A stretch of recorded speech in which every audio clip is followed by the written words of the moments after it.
So welcome everybody. This is Gustavo Razzetti. Welcome to the webinar Cultural Design Canvas. As people continue to join, we already have like over 40 people online. Please let us know where you're joining us from. I'm based in Chicago in the US. So use the chat box on the right side and let us know where you're joining us from. I know we have a huge crowd today.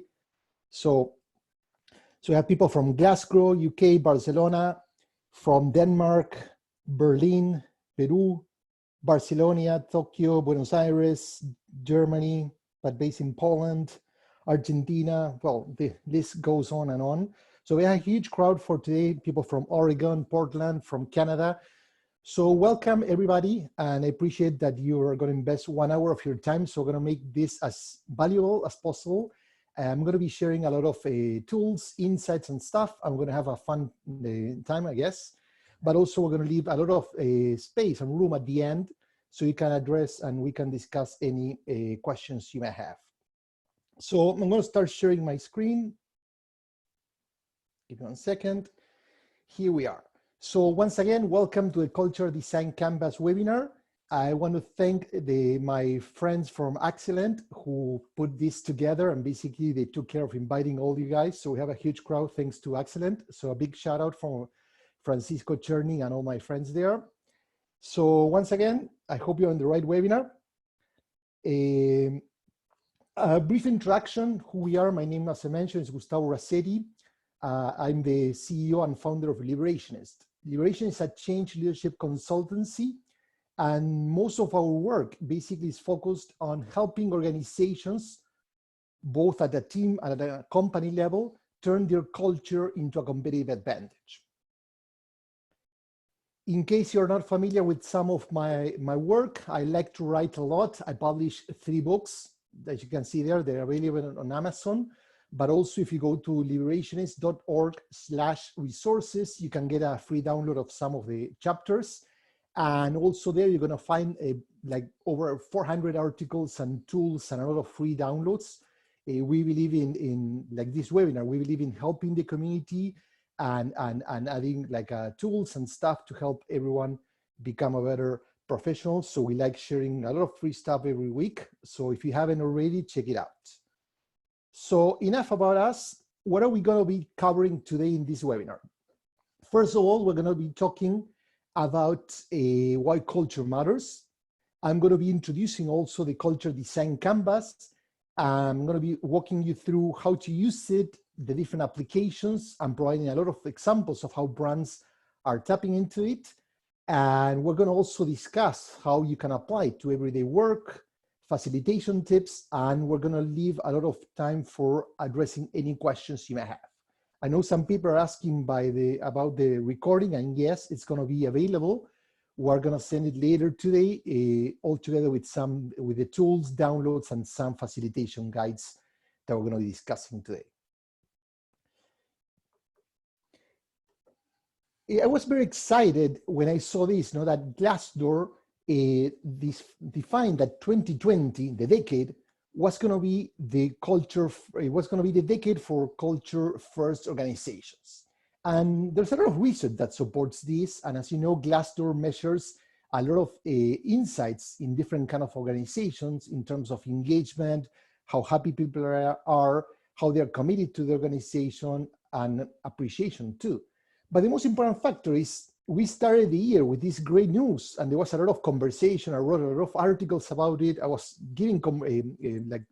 talking about it in different conferences, and all of a sudden, boom, culture what? We are facing the coronavirus. We're dealing with Zoom fatigue. We're dealing with the recession, with a lot of stress, anxiety as a society, a global society, but also in the workplace. So many people are now saying, okay, culture what? Should we really take care of culture in this moment, or should we just trying to survive? And that's a tricky question. I mean, I know some people say that culture, it's a strategy for breakfast, which I don't agree. I think that if you have a strong culture, but you don't have a strong strategy, you're going to fail. We need both. And culture is an accelerator. And especially it's an accelerator when it comes to a moment like now. But before we get into that, let me ask you a question, and once again, get back to the chat to share your ideas and opinions. How has the coronavirus as a disruption, as this social isolation and social distancing and the lockdown and the recession has affected your culture? I mean, if you work in an organization, think about the culture of your organization. If you work as a team, what happened with the team culture? If you're a consultant, think about the culture of your clients. So how has the coronavirus disrupted or affected the culture of your team, of your clients, of your company? Share it on the chat, please.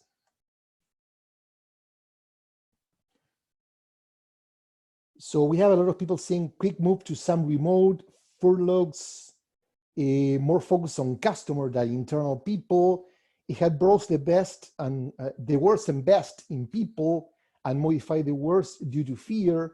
We made them fearful and withdrawn, uncertainty generating fear, working 100% digital, lost some clients temporarily, huge focus on cost, made culture clearly visible. And that's interesting because yes, when we're facing a crisis like this, as you continue to share your insights, one thing that happens is our culture as a company, as a team, it's put to the test. And as someone mentioned, the best and the worst of any organization comes to life. And that's an issue because, yeah, working remotely, many companies were prepared to work remotely, but most weren't. And what happens is trust issues, control issues surface and become even more worse. So controlling bosses want to control people even more because they're used to seeing their team in the office. And now, as they cannot see them, they tend to think that people are not working. But the most important factor in the end, as people continue to adapt to this new normal, we know that technology and working remotely is not the solution, but the solution is how can we create a culture that actually helps the team thrive despite this physical distance. We know that culture pays off. There's a lot of research that shows that having a strong culture directly affects performance of the business. And that goes anywhere from 30 to 200%. That comes from a study that McKinsey does on a regular basis that's called the Organizational Health Index. We know that culture helps us attract the right talent. And when we have a clear, strong culture, we don't need to be telling people everything they need to do. We need fewer rules because we're so aligned, we're so clear that then people know what's expected of them. Another thing that's important is, while some companies try to survive, and I'm not saying that surviving is good, many companies try to still value and appreciate their own culture and don't let the short-term impact and crisis affect how they make decisions. And a perfect example of this is Patagonia. In the past crisis, like in 2008, that affected not only the US, but also the global economy, many companies decided to start cutting costs. And what happened with Patagonia, not only they decided not to cut costs, but they didn't get rid of any employee benefit. So they have a maternity leave benefits, vacation, and many others. They have an in-company kindergarten to take care of kids.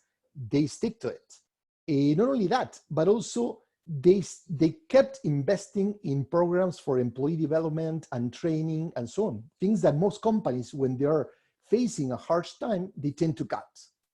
And this is the result.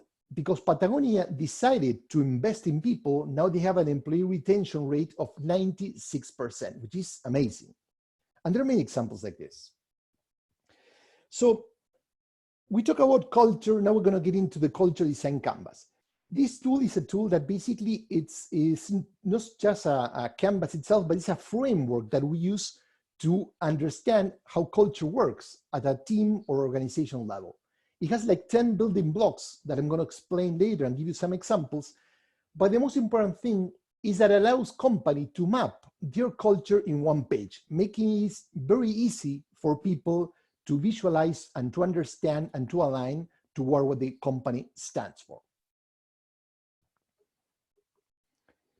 What are the benefits besides having all your culture visualized in one page? Well, first of all, it's about becoming more purposeful about the company culture or the team culture. We know that companies have a deck with maybe some purpose or mission statement or company values, and that's it. And most of the cases, those are shared once a year at the most, and they're given to any new employee, and that's it. As companies, we need to have more recurring conversations when it comes to culture to make sure that we know what we stand for, but also that we can make necessary adjustments. The culture canvas is also a very important tool to drive clarity and alignment.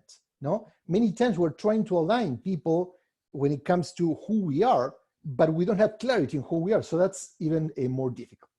On the other hand, this is a very dynamic tool, so it's not just that you map your culture once and you're done. This is an ongoing tool that you go back and forth that also helps you understand what are the things that are not working. When we see the 10 blocks, no, maybe you have a purpose that's all right, maybe your company values are perfect and clear and represent who you are. But for example, when it comes to feedback or the rules and norms of the organization, there's work to be done. So we can use this tool not just to see who we are, where we are, but also where we want to be. It's about improving our culture. I mentioned team and company culture. I think it's important to keep in mind when we're talking about workplace culture, many times we think that alignment means that every person in the company, every team in the company needs to stand for the same stuff. We know that having an organizational purpose, it's important and they have people aligned. But another aspect that we're going to see is the power of subcultures. No, I'm not talking about silos where people that think differently or not aligned. I'm talking about people that are aligned with the overall purpose, but then have some specific behaviors or maybe rules or ways of managing meetings or rituals that are part of those subcultures. Research shows that people feel much more engaged and committed and connected to the culture of a smaller group, like their team, maybe it's a project team culture, than to the overall company.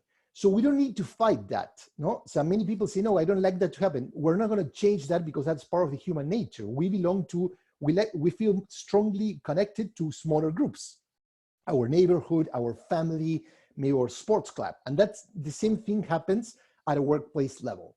What we need to do is to make sure that we manage that tension between the overall company culture and these mini subcultures, but also make sure that they contribute to each other versus a fight against each other. There are 3 key ways to use the culture design canvas, and then I'm going to outline, because not only the ways that we define when we create the tool, but also how organizations are using it globally. They're finding new ways every day. And we have like over 10,000 people that are using this tool so far in different places of the world, in different types of companies, no? Like non-profit, Fortune 500 startups, and so on and so forth, and also in the education space. I mentioned mapping an existing culture. No? Let's say that you want to understand who you are as an organization, what you stand for. Well, this is a tool that helps you put and capture everything in this simple framework and one page. It's also about defining, well, maybe I'm a new company, maybe I'm going through a merger or acquisition, or maybe I never did the right culture design work, so I need to define our new culture. Or the third use or way of applying it can be that maybe nurturing, no? As I mentioned before, defining and designing workplace culture is a never-ending game, no? You have to work on it every day. It's not that once you define it, you're done. So I'm going to walk you through the different blocks, and before I get that, it's important to understand that this tool basically is a structure on 3 areas, no? At the center of it is what we call the core, no? The purpose, the values, the culture priorities, and behaviors that we reward and punish. On the right side of the canvas here, this light gray, it's the emotional culture. And on the other side lies the rational culture. So this is more the center. It's more about the long-term decisions, no? What's the impact that we want to create in the long term as an organization, and then how we manage our emotional culture and how we manage our functional rational culture in a more regular way. So talking about the core, the key element, and usually when people say, where do I get started? We think that, well, the first thing to clarify or define, it's what's the purpose of your company. You know, we cannot fill the rest of the canvas if we're not clear on that heart, the purpose. And the purpose, it's not the mission, it's not the vision. Sometimes people get confused because purpose has become a buzzword in the past 10 years, both in the brand and the company space. But purpose is not about ourselves. It's not self-serving. It's about the impact that we create beyond our organization. So let's take Tesla, for example. Tesla's purpose is to accelerate the world's transition to sustainable energy. They don't talk about building electric cars or electric batteries or sending people to the moon or whatever. Those are the ways they deliver that purpose. But in the end, Tesla's purpose is about helping the world move towards adopting sustainable energy in whatever form or shape that means. If the purpose is the why do we exist? Why do people want to work in our company? The values are the how. And this is an example of Airbnb. Airbnb purpose is to create a world where anyone can belong anywhere. We know that in today's world, this is a complication for Airbnb because it was built on an in-person experience and now we cannot leave our home. We cannot travel. But either way, as you can see the values, champion the mission, be a host, embrace the adventure, and be a serial entrepreneur. That serial is a pun referring to when the founders of Airbnb were raising their first seed capital. They created cereal boxes with their faces with political themes in order to get to raise money. So that's why they use the word serial written, entrepreneur written like that. But as you can see, the 4 core values of Airbnb explain or tell their employees how they're going to create this world where anyone can belong anywhere. And they're encouraging, for example, be a host. They're encouraging their employees not only to work in the company, but also to, from time to time, host other people so they can feel the experience, they can embrace that mindset of creating this global community. At the top of the core of the canvas, we have what we call priorities. And one thing that's important, these are not business priorities, they're culture priorities. When it comes to making decisions, where are we gonna prioritize over what? And we use the even over formula because it's not about prioritizing profit over losing money. It's about prioritizing one good thing even over other, which is really difficult. Now, for example, in the first line, that's Patagonia. So Patagonia prioritizes the planet even over everything else. So when they have to make a decision, for example, choose a new business partner, if that partner doesn't take care of the planet, then Patagonia is not going to do business with them, regardless of how much money it's involved. So they're putting that on top of money. It's not that Patagonia doesn't want to make money. They're actually very profitable and they're the fastest growing brand in their category. What they don't want to do is to not be true to who they are as a company. The second line is Zappos, the retailer that basically for them, their first priority is wowing customers. So wowing customers even over profit. Once again, Zappos is very profitable as a company.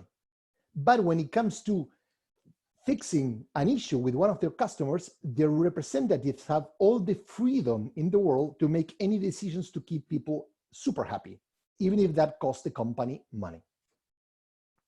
So that's the hard part, making choices when it comes to sacrificing a good thing over another good thing. Culture is also the behavior we reward and punish. And we see a lot of companies that, for example, they say, you know what, we want to be collaborative. We hear that all the time. We want to be innovative. But then their decisions, for example, they end promoting a guy that is anything but collaborative. It's a backstabber, selfish individual. So the message they're sending to a team, it's we are not really about collaboration, we're about this, because the behaviors matter more than the words. So this part of the canvas is to make sure that when we have the values, how we're going to bring those values into everyday behaviors and choices that we make as a company. So for example, CVS, which is the largest retail in the health space in the pharmacy in the US, they have this purpose that it's helping people on their path to better health. At some point, a few years ago, their CEO realized that, okay, something's wrong, because if we as a company are trying to help people become healthier and healthier, how is it that we're selling tobacco products, right? How are we selling e-cigarettes or regular cigarettes or tobacco, whatever? So at some point they decided we're going to stop doing that. People thought that was crazy because that was a multi-billion source of revenue for CVS. But two things happened that are really interesting. On one hand, 1/3 of CVS customers that were smokers stopped smoking. They didn't go to other place. So 1/3 say, you know what, okay, that's a great idea. Thank you, CVS. And they stopped smoking at all, which shows that the company was able to bring that purpose to life. On their hand, everyone was so excited and happy because CVS make this a hard choice that the customers reward the company by becoming more frequent shoppers, purchasing other products, and that offset the loss when it comes to make the right call.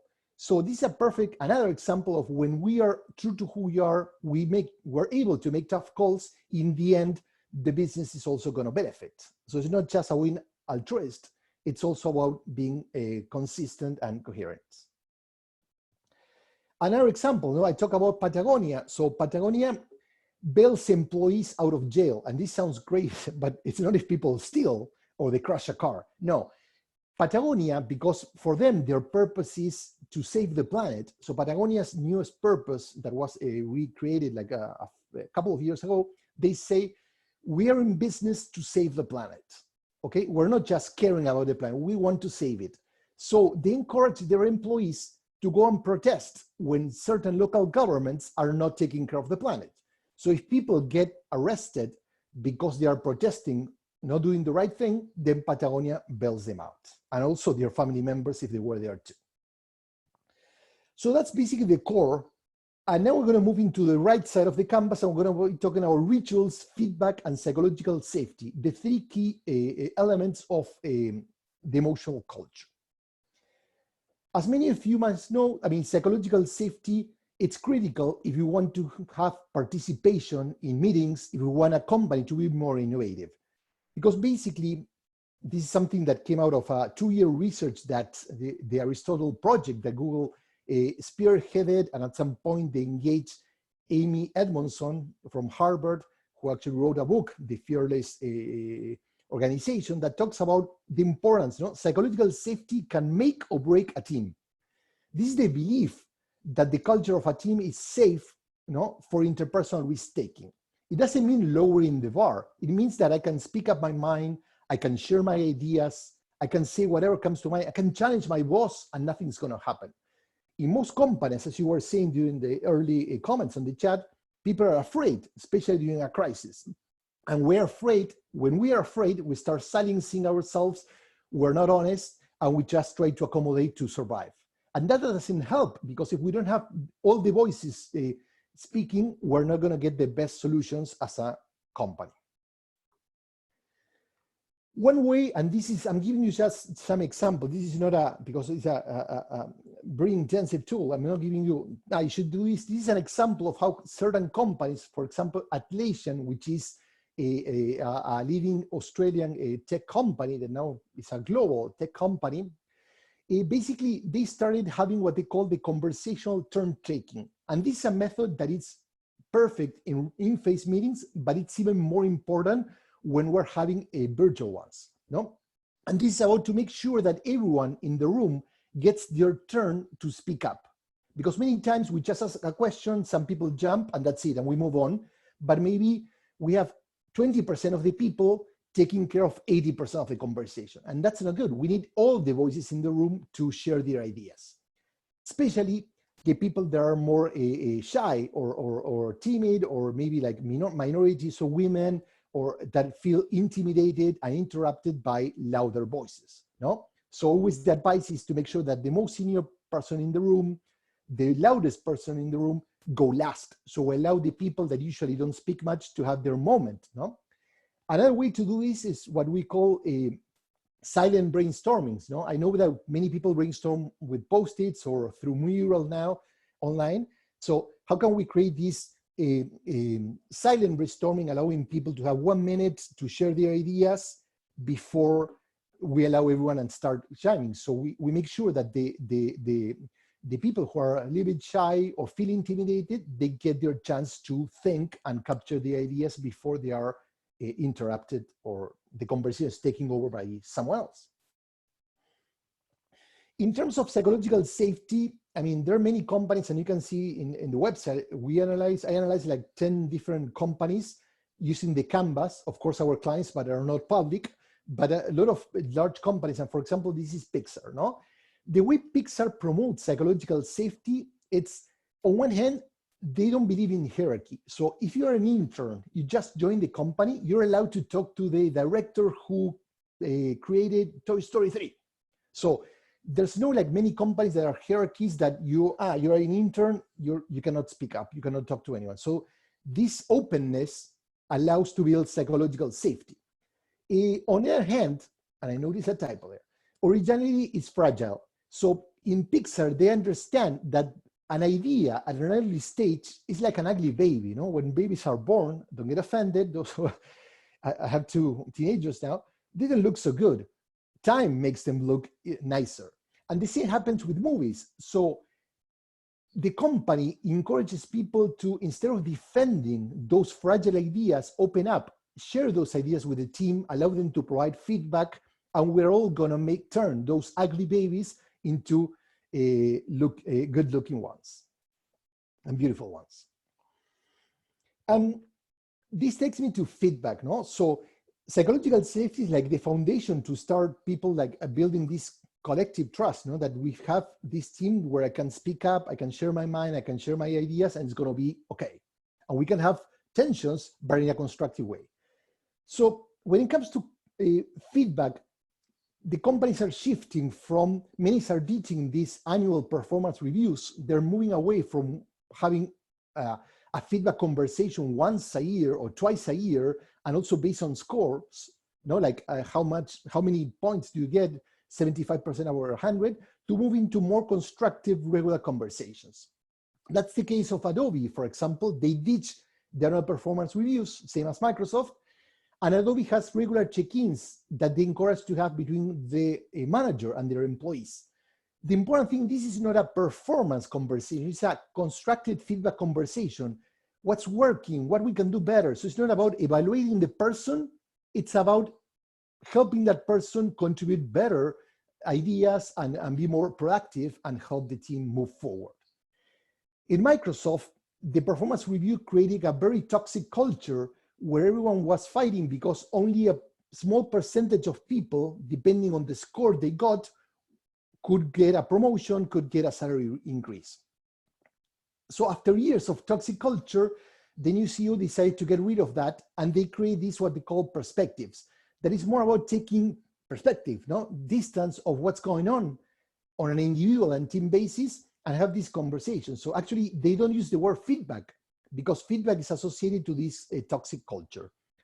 The interesting thing about Microsoft, and this is happening in many, many other companies, feedback is becoming a peer-to-peer conversation. It's not just the manager telling the employees what to do, no?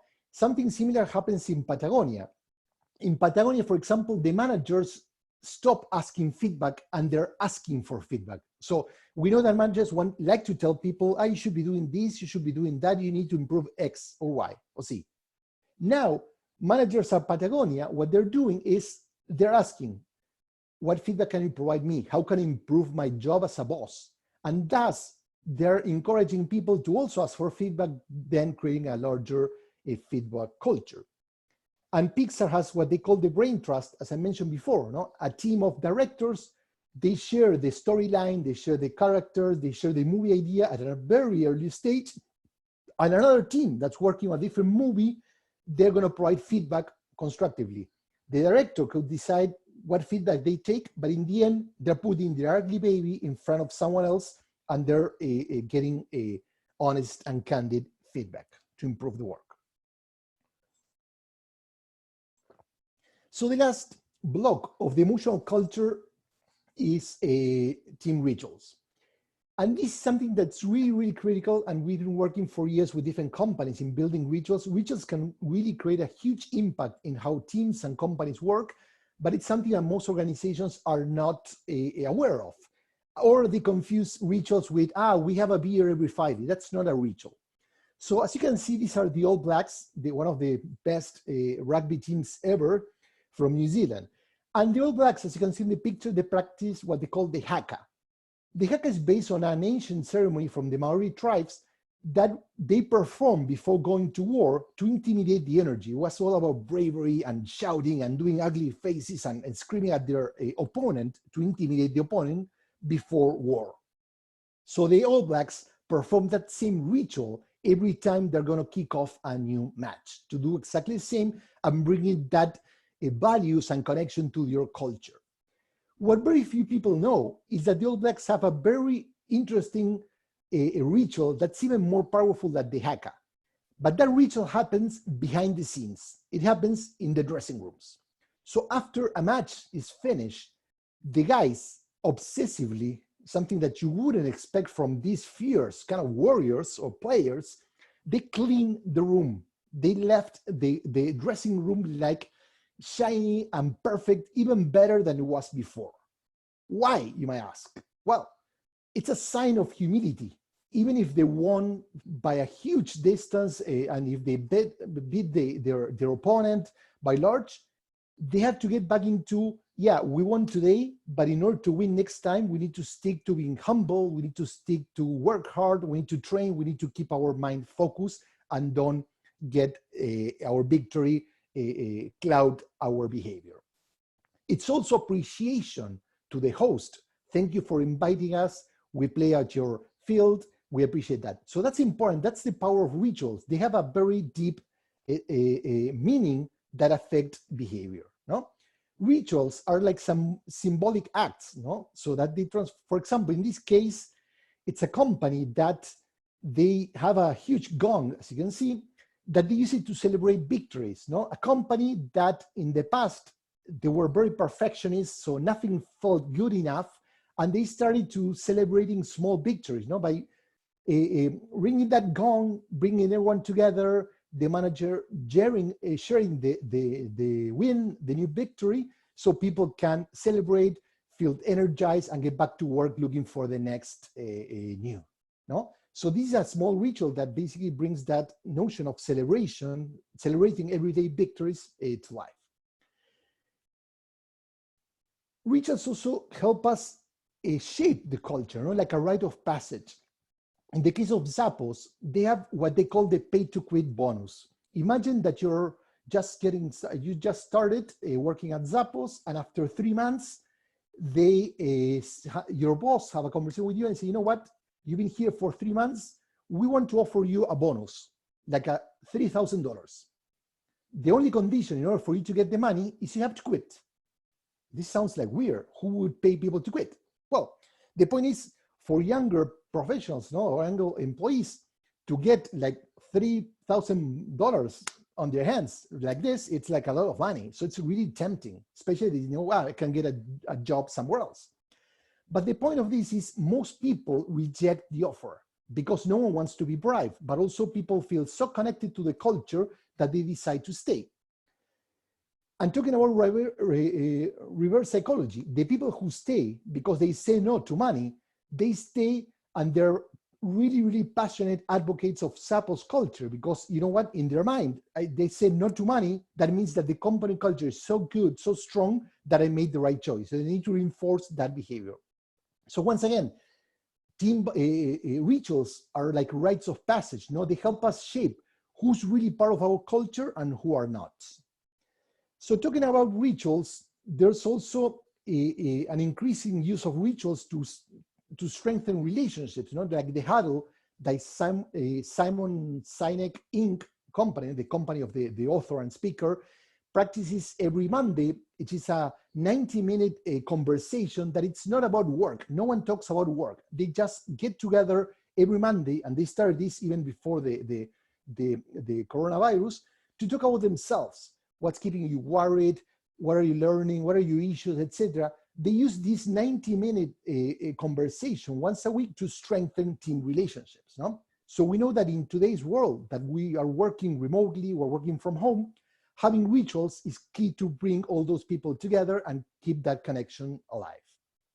So I'd like to hear from you now. So if you can share, what kind of rituals do you normally practice? Is there any ritual that you started now before, because of the remote work, forced remote work due to coronavirus or the lockdown? So, or any team ritual that probably you saw that one of your clients practices or that you practice in a previous company. So use the chat and share with us, with a larger group, what kind of team rituals do you usually use? No?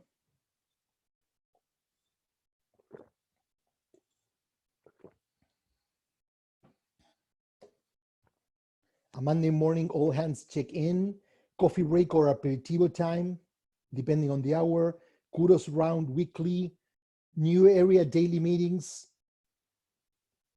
a team that's now remote, so every time they start a meeting with everyone telling a joke, virtual coffee break, celebrating when people had small wins, like we mentioned before, celebrating achievements. So as you can see, there are different ways, pub quizzes.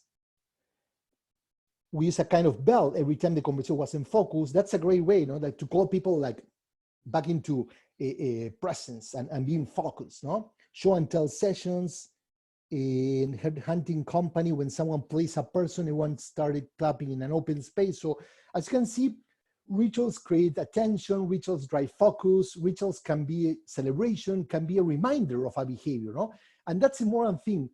Rituals are not about having fun. They can be fun, but the end purpose of a ritual is to change or reinforce behaviors to make the team more effective. So now we're going to talk about the last part of the culture, which is the rational culture, and starting by norms and rules. We know that many norms and rules that teams have tend to limit. I always say that look at your employee manual, look at the rules that you have, especially now that we need more flexibility because of remote work. Are those rules treating people like grown-ups or they're treating them like kids? People are going to behave the way you treat them. So if you treat them with respect, if you trust them, they're going to act like that. A perfect example is when Netflix decided to change their travel policy, basically a manual by this line, do what's best for Netflix. And I can tell you, this is not easy. It sounds easy, but every time I share this with a CEO of a large company, they, oh my God, what's going to happen? Because people believe that employees are evil and they're going to start stealing and spending money the wrong way. Interesting enough, after Netflix changed this and basically gave people guidance instead of instruction, let them choose how to fly, when to fly, how much to spend in a lunch with a client, and so on and so forth, the overall spending went down. Not only people felt energized and trusted and they have the freedom, but they started using the criteria. They invested more money when they needed, and they saved money when they don't need to spend. So not only the employees were rewarded emotionally, but also the company achieved savings and a more engaged organization and culture. Likewise, or similar to that, we have NORDSTROM, the apparel retailer that basically has one rule, and this is part of their employee manual. It tells the employees, this is our one rule. Use good judgment in all situations. That's it. Once again, we trust you. Because we trust you, we hire you. So follow your criteria. So that's the point of strong cultures need fewer rules. And many people say, yeah, but you know what? Every time they're facing an issue, they write another rule and another rule and another rule. That doesn't work. And we know that, yeah, there are people that break the rules in the bad sense. There are people that abuse companies. But research shows us that only 3% of people are abusers. So have a conversation one-on-one with those, but don't punish the 97% that are responsible employees. Another aspect critical of the functional or rational culture of any company is how we convene, how we collaborate in our meetings, because that's the way. When we have effective meetings, we get our work done. I'm not talking about bad meetings. That's a different conversation. And here, the purpose of having a block on the canvas that talks about meetings is not to capture all the meetings that you have. It's not to copy your calendar into the canvas. It's about identifying what are the practices, the behaviors, the mindsets related to meetings that define how we want to collaborate as a team. So for example, Airbnb has a bi-weekly all-company meeting. Regardless where you are, if you are in the main office, now everyone's remote, people join from all over the world to hear what the CEO and all the senior executives have to say. They can ask any question they have, and they have this strong conversation.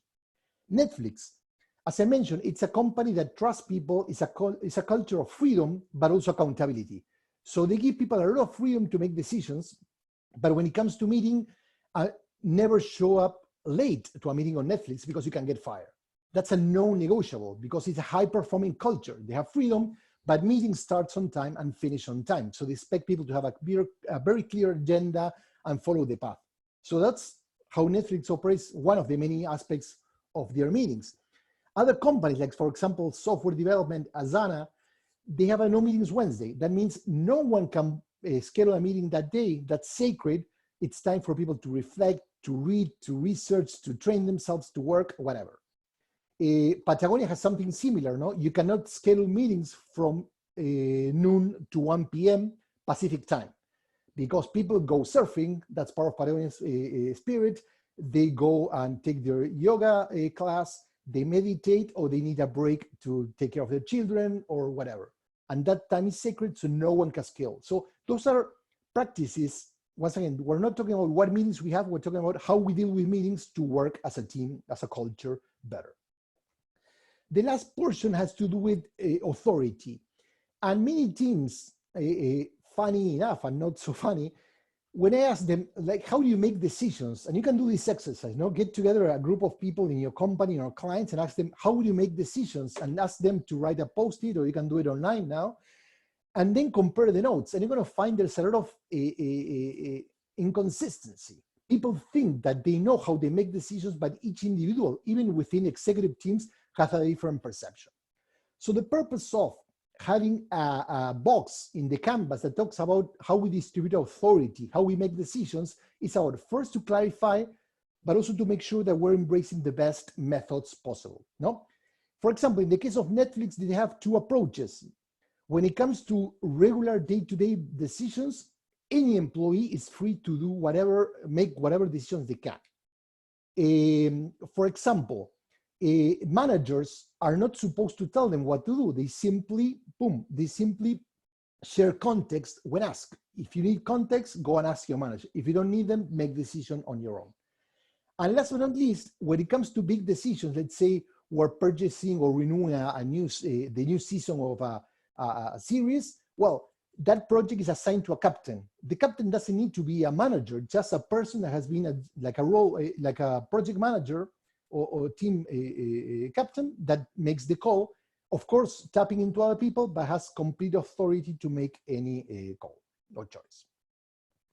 So just a reminder, as I mentioned, you can go to our website, liberationist.org, and you're going to see lots of examples, not just the canvas. As you can see, this is Pixar's, with the theme creativity and collaboration, but also a post explaining each of those post-its and why Pixar has that culture, and the many others that you can browse. Wrapping up, there are many ways to apply the canvas. So I talk about mapping, I talk about designing, but for example, some companies use what in business model design is called fresh watching, which is mapping your competitors to understand their business model so you can get inspired or sometimes maybe copy some aspects. We can do exactly the same. We can use the culture design canvas and map our competitors and see how the culture of other companies, same category, relate to ours, what can we learn, and so on and so forth. Some companies use this, like there's a recruiting firm in London that when they're hiring people for their clients, they give them like an empty copy of the culture design canvas, and they ask candidates to fill the culture that they would like to work at. In which culture do you thrive? They ask them, and they fill the canvas, and then they compare to the potential employer culture and see what are the matches. This is not about finding the perfect fit. It's about finding connections and start really interesting conversation about what kind of culture are we and what kind of culture do these candidates want to work at? No, this is a very interesting and honest conversation. Of course, if you're onboarding new leaders, if you're onboarding like a new employees, it's a great way for them to get a copy, you know, one page. They can go around, ask people, do we really practice this ritual? Do we do this? No, so it makes it a little bit engaging, but also brings the culture to life in a simpler way. They can put it right next to their desk on their computer, where they have to go to read a manual every time they need to go into the different aspects. There's a firm in Australia, for example, a consultant that works with the merger and acquisitions, and is using the culture design canvas to assess culture compatibility. Sorry. So basically, they map the culture of the company that's purchasing and the company that's going to be acquired, and they start this conversation to see, are there any points that we're going to like hit the wall? Are we going to struggle at some point and see what happens? So it's an interesting conversation, because most of the time when we are merging or acquiring companies, we focus on the business model. And then when the deal is done and people have to implement it, we start seeing that we live in a culture clash and we don't know how to manage that. And then most deals fail. There are many other ways. I'm going to send you a list with examples in more detail afterwards with the recording of this webinar. But there's also how to design a remote culture. No? So we're now working in a remote environment, and that's going to have an impact, a long-term impact. So what are the key elements of the culture that you need to adapt in terms of, let's say, rituals, let's say rules, how we meet, etc., to thrive in a remote environment? Because we cannot just copy paste the way we were operating as a team or as a company. Some tips, there's a saying that says, you know, like it talks about a strategy, you know, that strategy is, it's easy. It's like an omelette, no? It's easy to make, but very few people can do it right. Because, and the same happens to using this canvas. People think, I'm going to start putting post-its and that's it.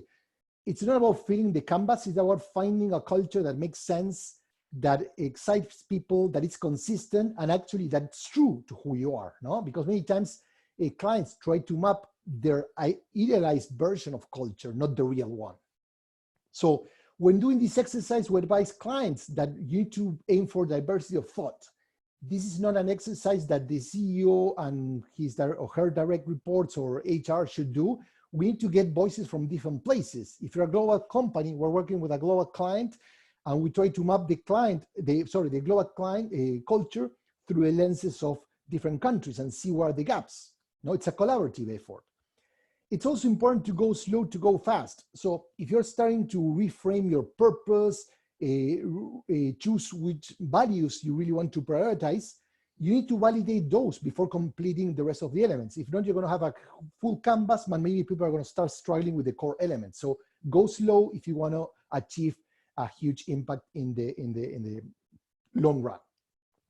Also, make sure that we're not filling the canvas with BS, not bullshit. So many times we like to write things that sound great for us, for our ego, but it means nothing to the community, means nothing to the employees. So make sure that we avoid that. And last but not least, as I mentioned, this is a never-ending job. No, designing culture doesn't end with just filling the map. We need to get back to it over and over on a regular basis. In that sense, we have a toolkit. So we use this culture type canvas. There are basically 4 types of culture, and to identify where are you as a company to strategize on the long term, the culture design canvas that I just introduced to design. But then we have 2 tools that we use on a more regular basis, which is the sensing, so basically the cultural tension canvas, to see where are the emotions, mindsets, and behaviors that drive us forwards, and where are the ones that are moving us backward, and how we can how those impact the canvas. And we have, of course, a tool to design experiments that we can test and adjust, and that fits the culture. We have a question, and I'm going to get into that. I mean, in terms of if we have to do it on one day, I'm just finishing, so we're going to address those questions. So keep them for on the side for a second, please. So before we go into the Q&A, I want to share with you, as many of you might be aware, we don't only do webinars like this, but also for those who like the tool and want to get deeper into this, we offer the the Culture Design Masterclass. Is a full day online class limited to 12 participants. And you can see on the website, I'm going to share the link in a second, that people really get excited. I mean, because it's very hands-on. So I do very little talking. We use different tools, breakouts, as you can see there, and people do a lot of exercise. So you're going to come out of that class learning to use all the tools, mapping a culture, but also coming out with an experiment that you're going to implement in your company and a lot of insights and tools. So if you're interested, the next one in English is in June 5th, and then another one in June 19th. And we're also offering one for Latin America and Spain and so on. That's in May 29th. That's going to be in Spanish. So the same content, different language. So here's the link. If you want to join the master classes, we have some room available for the Spanish and some for the one on May 5th, and the one in 19th, we're just opening the registration. So feel free. And that's the link, liberationist.org/masterclass, and you can get the information there. If you have any questions, you can always reach out to me.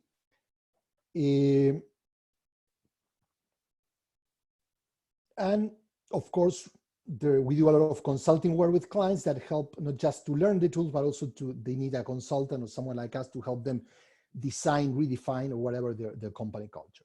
So now we're going to get into the Q&A, and I know you guys had a lot of questions. I'm going to stop the share of the presentation so I can get back into and check the chat. And I know you guys asked a lot of questions, so let me go and see where the first.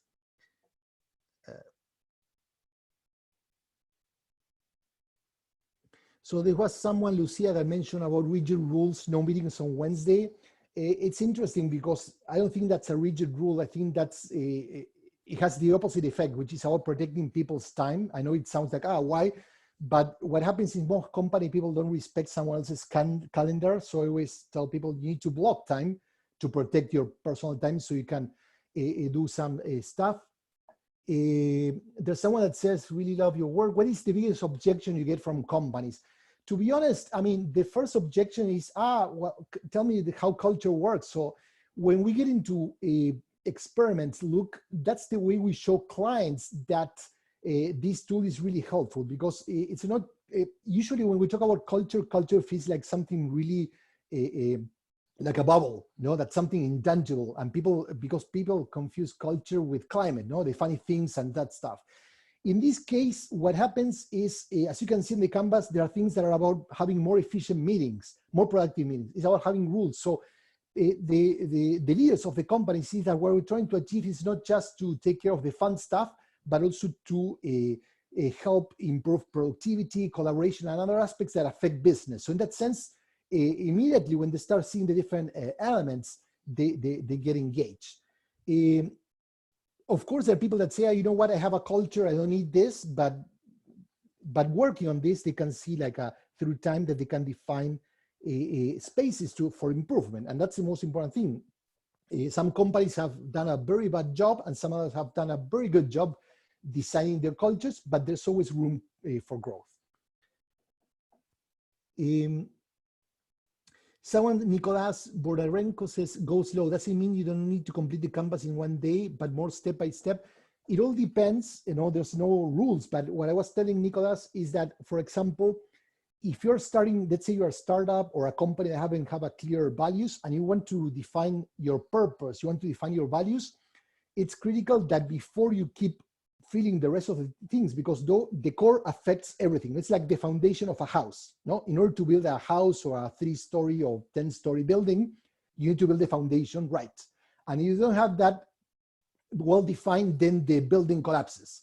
So my advice is validate the purpose, validate the values before you continue to flesh out everything. Some people like to do it once in a day and then they start fixing. Susan, we don't have the materials in other languages. We translated the canvas, the CDC, to Italian, German, and other languages, and we're going to be releasing it soon. But just the canvas, we don't have the instructions and other materials for now.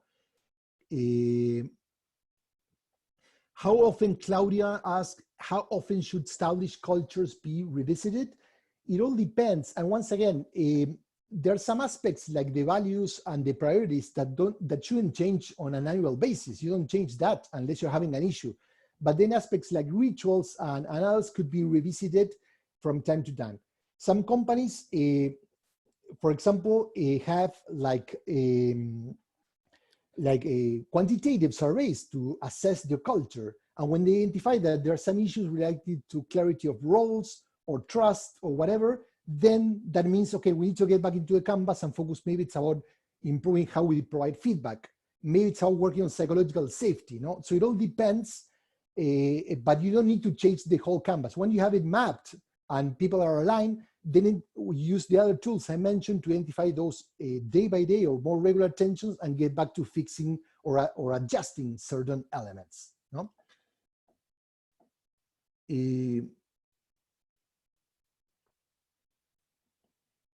Steve says that this COVID challenge would expose the culture fault line in organizations of spouse versus reality. That's true.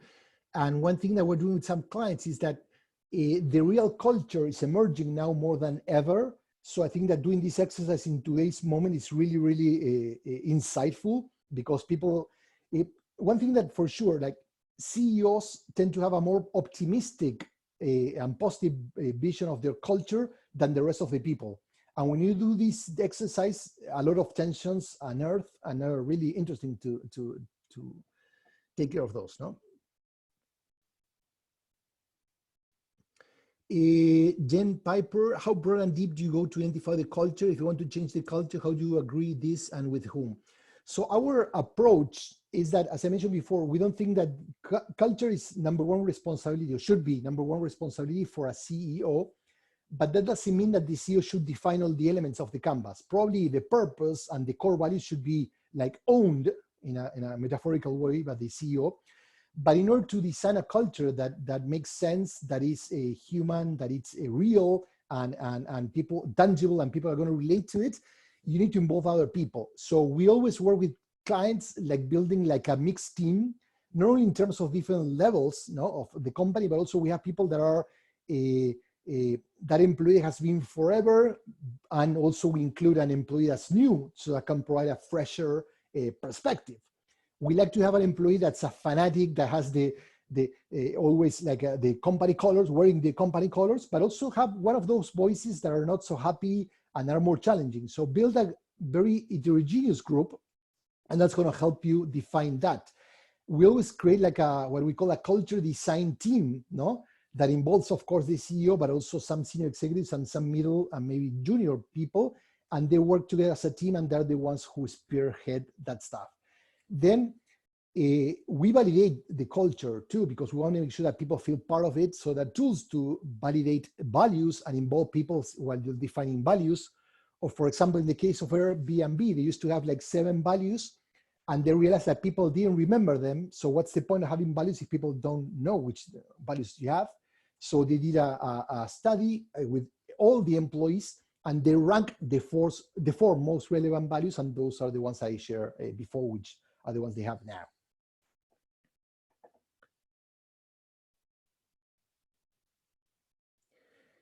Nicolas asks, what's the typical point of start for a CEO to launch this? It's interesting because it all depends, no? Some companies start with this out of curiosity, no? They read about the tool, they read an article and say, hey, I want to do this exercise. But many times there's a tension going on. So we have a client that they went through an acquisition, a merger and acquisition a couple of years ago, and they're still struggling to bring those 2 cultures together. So the CEO assigned a cultural transformation person to say, you know what, we need to do something, and we're working with those guys. So usually, Nicolas, there's some kind of a tension that basically triggers the conversation, no? So either it's good or out of curiosity, no? And sometimes it happens at a CEO level or at a different level. The important thing is that we want the CEO to be involved, no? So if the CEO is not part of this, it's hard to transform a culture without a support at the top level. Colby Parrott asked, how might this tool be useful for reintegration recovery strategies as we're shifting to our new normal? As I mentioned, we have a streamlined version that's called the remote culture, that we use it to design what's the right remote culture for us to thrive in this space. But to your point, one exercise we're doing with a couple of clients is we already mapped their culture like a few months ago.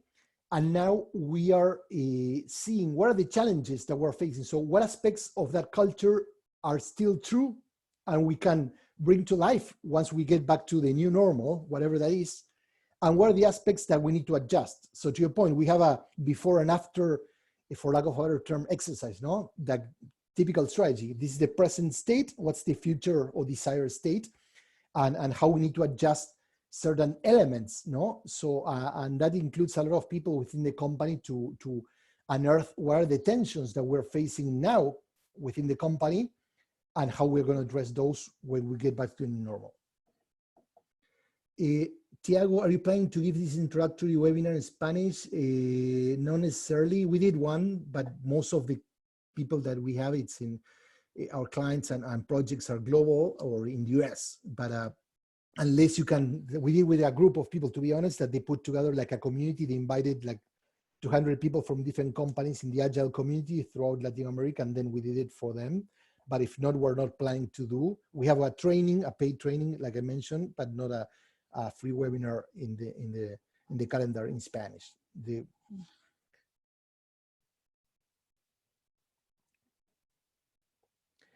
Horacio asking, how do you make sure that the new culture isn't just a nice to have aspiration, but really triggers the necessary behaviors for a more effective implementation?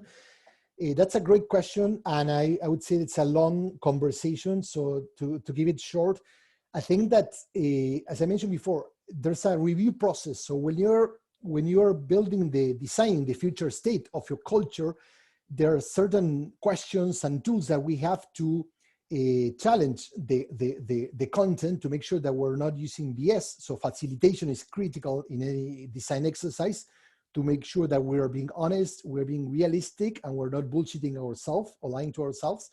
But there's also like certain questions and templates that we have to do that. And last but not least, validation with the broader company, because once you write this, you're going to start presenting, and there are certain tests that we run to test certain elements with a broader employee base. And that basically help us get feedback to make sure that we're not just have an aspirational, nice to have culture, but basically that people relate to it, that is real and also achievable, no?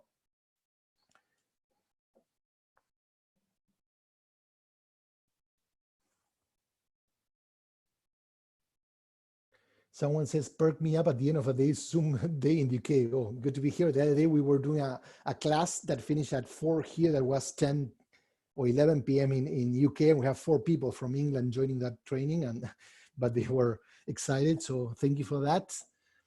I'm trying to see if I'm missing any other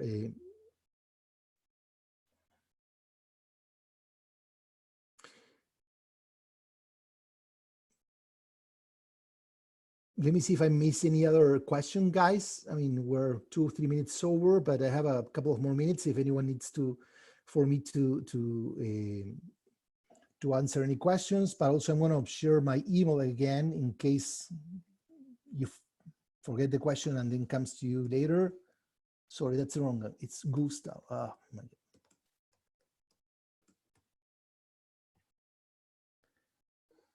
So I want to make sure if anyone has any questions before we finish the webinar. And once again, you're going to get the recording, but also going to get a list of articles and facilitation tools and stuff that you need to use. Susanna asking about the other languages CDCs. No, you don't need to buy it. We're going to send that link. We're going to make it available later, because we have a lot of versions, and every time we went through an editor and someone that works in the business, they have different, and I'm not German, and so it was a struggle to get the right version. But soon, in the next few weeks, we're going to be sharing the Italian, French, German, Portuguese version of the canvas.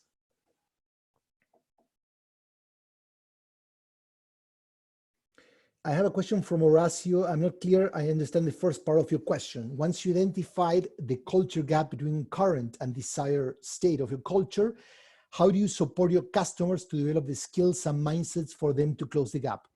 When you talk about customers, you think about the company's customers, or are you talking you as a consultant?